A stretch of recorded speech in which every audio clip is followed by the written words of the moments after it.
మన కంట్రీ నుంచి మనం హెల్ప్ చేస్తే తిరిగి వాళ్ళు ఏం చేస్తున్నారంటే మన మీద ఫైటింగ్ వస్తున్నారనమాట. హాయ్, నేను బాబీ. అసదుద్దీన్ ఓవైసీ కొన్ని టైమ్స్ మంచి పాయింట్స్ అయితే అడుగుతారండి. అలాగే మొన్న పార్లమెంట్లో ఏంటి అడిగారంటే బంగ్లాదేశ్కి $10 బిలియన్ US డాలర్స్ ఇస్తానని కమిట్ అయ్యి ఉన్నది కదా New Delhi. And we have committed $10 billion to the development of Bangladesh.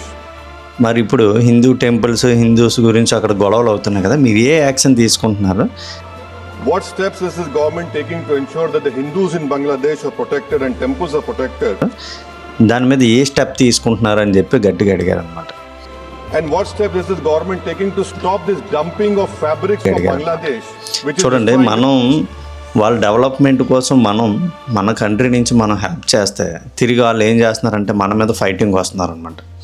దాని మీద మరి మీరు ఏ యాక్షన్ తీసుకుంటున్నారని అయితే ఆయన అడిగారు. ఇది మంచి పాయింట్. దానికి పక్కాగా ఏం యాక్షన్ తీసుకుంటున్నారో అయితే గవర్నమెంట్ అయితే చెప్తే బాగుంటుందని అయితే నేను అనుకుంటున్నాను.